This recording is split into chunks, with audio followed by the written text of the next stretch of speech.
in Surah Aal-Imraan.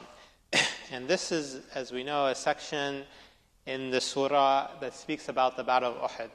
And subhanAllah, many of us, we have read the Quran so many times. And this particular section, I've read the surah several times, but sometimes when you read the Quran again and you do a khatam, you realize, subhanAllah, a verse that you didn't read before or you didn't pay attention to. And one of the reflections for us is, why does Allah subhanahu wa ta'ala spend so much time on the Battle of Uhud? A battle that the Muslims had lost. And a battle where the Muslims had felt intense sadness and grief. That Allah subhanahu wa ta'ala could have just focused on the Battle of Badr, or could have focused on Fath al-Makkah. But Allah subhanahu wa ta'ala wanted to focus on this battle because sometimes in loss and in defeat you can learn more than you can in victory. And sometimes the emotions of sadness and grief are emotions that we try to hide and we pretend they're not there. But in reality, it's important for us to examine those feelings and realize that they're human emotions. And that all of us at one point at one time have felt those emotions. It's important for us to process them and connect them to Allah subhanahu wa ta'ala. So Allah subhanahu wa ta'ala in this beginning of this verse speaks about a particular incident in the Battle of Uhud, when the Muslim army had been defeated and they started to disperse. And then it captures one of the words of the Prophet Muhammad sallallahu alaihi wasallam as he was trying to speak to his people. Allah subhanahu wa ta'ala says, إِذْ تُسْعِدُونَ وَلَا تَلْوُونَ عَلَى أَحَدٍ. Allahu Akbar. Allah subhanahu wa ta'ala is describing the scene in the battle.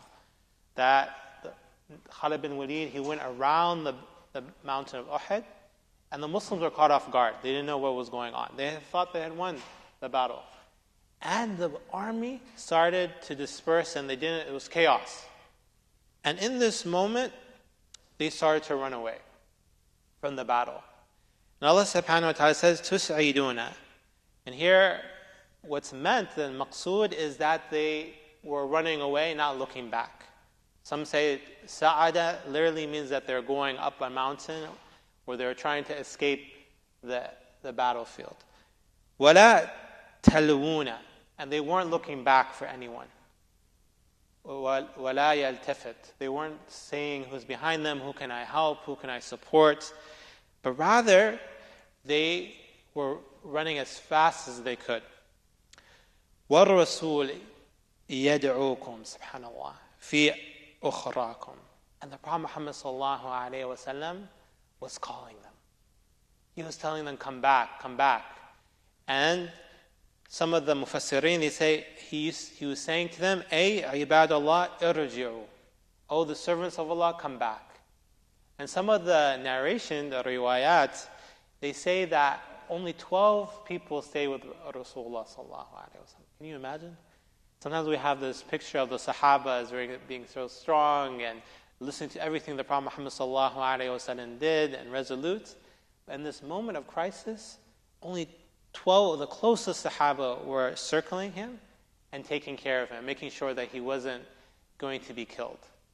And in this moment of chaos, people were running away, that they started to feel the sadness of the defeat. And here Allah subhanahu wa ta'ala describes this sadness. فَأَثَابَكُمْ غَمْ بِغَمْ. SubhanAllah. Allah subhanahu wa ta'ala says that in this moment of defeat, they started to feel gham. And the ulama and the mufassirin say that gham is not just huzn, it's not just sadness, it's a deep sense of grief. And Imam Qurtubi, he defines this idea of gham. What is gham? Al-gham fi al-lugha al-taghtiya.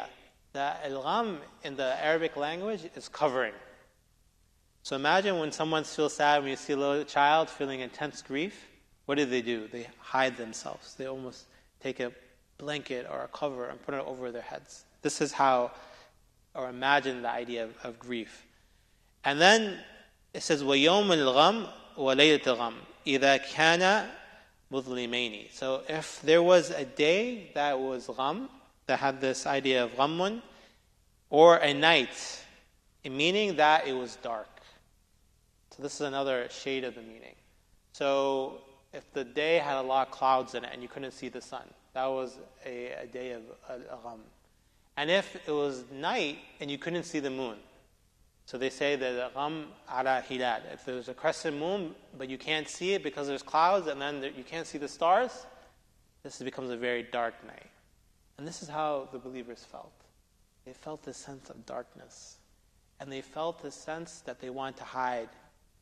And they didn't want to show their faces. Subhanallah. And then Allah subhanahu wa ta'ala says after that, لِكَيْ لَا تَحْزَنُوا عَلَى مَا فَاتَكُمْ وَلَا مَا أَصَابَكُمْ. So they wouldn't be sad about what they lost. مَا فَاتَكُمْ, the ulama here, they say of ghanima. That they were going, many of the archers, why did they leave their posts? Because they saw the spoils of war. And they ran, the dunya got to them. And وَلَا مَا أَصَابَكُمْ min of qatl, of killing and injury. That at this moment, they didn't have this thinking. They weren't thinking about their injuries. They weren't thinking about the spoils of war. Rather, they felt a sense of intense grief. Because they had lost, and the Prophet Muhammad ﷺ was calling them, and they weren't returning. Wallahu khabirum bima ta'amalun. Allah subhanahu wa ta'ala is khabir on whatever you do.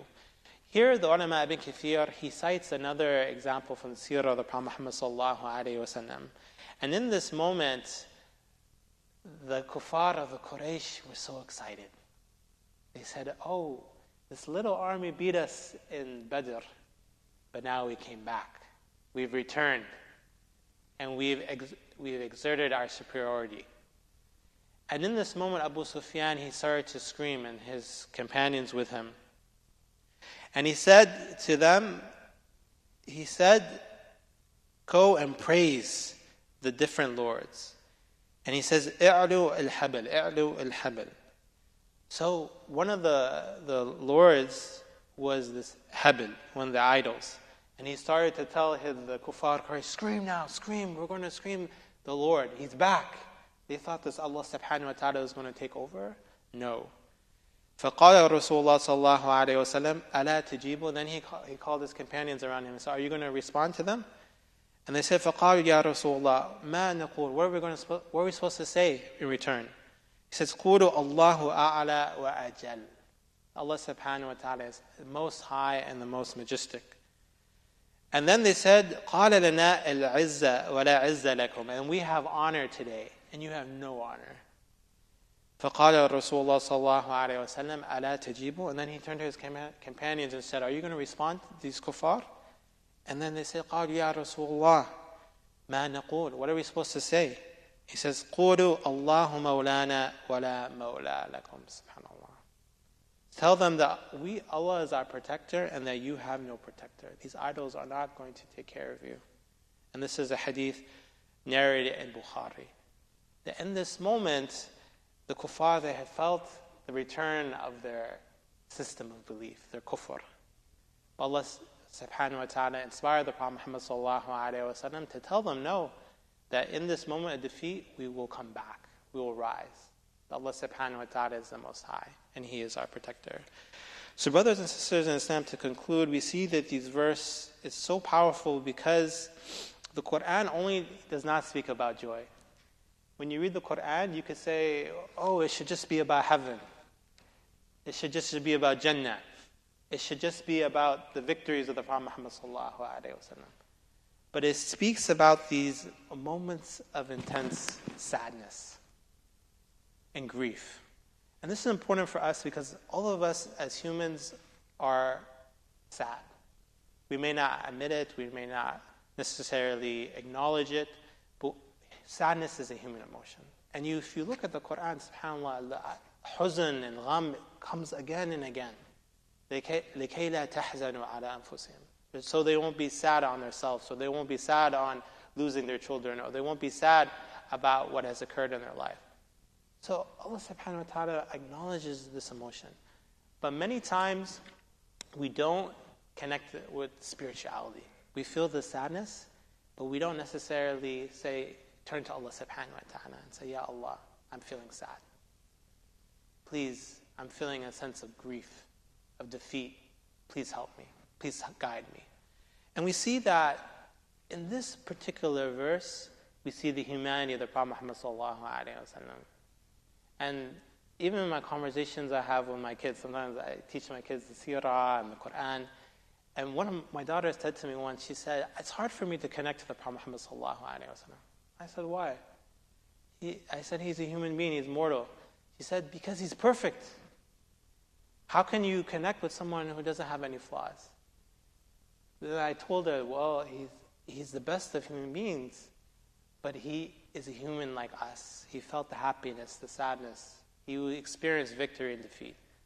And imagine, subhanAllah, in this moment, the Prophet Muhammad sallallahu alayhi wa sallam, Khatam al-Nabiyyin, seal of the prophets, Imam al-Mursaleen, the leader of all the messengers, وَالرَّسُولِ يَدْعُوكُمْ, and he is calling his people in this moment, and people are running away. All of us have felt that. We were calling people to a particular cause, to a particular event, particular mission and vision, and they weren't responding. So we have to put ourselves in the shoes of the Muhammad sallallahu alaihi wasallam, that he felt this sadness and he felt this defeat. And lastly, one of the beautiful aspects of the Quran is always connects us back to Allah subhanahu wa ta'ala, and always connects us back to the names of Allah subhanahu wa ta'ala. That this verse starts talking about a very specific incident where people are running away, not looking back.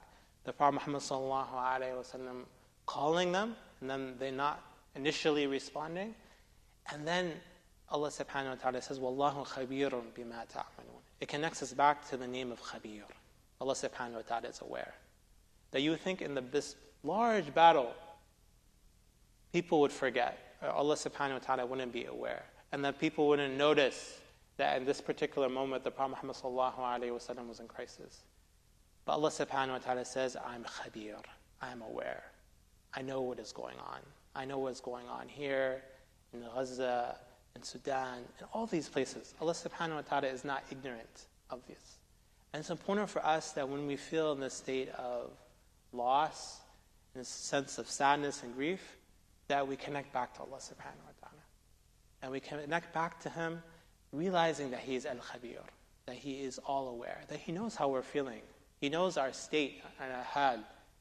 And it's important for us in the moments of our defeat to engage in spiritual renewal, to do tawbah, to ask Allah subhanahu wa ta'ala for forgiveness, and to connect back to the Asma al-Husna, the names of Allah subhanahu wa ta'ala.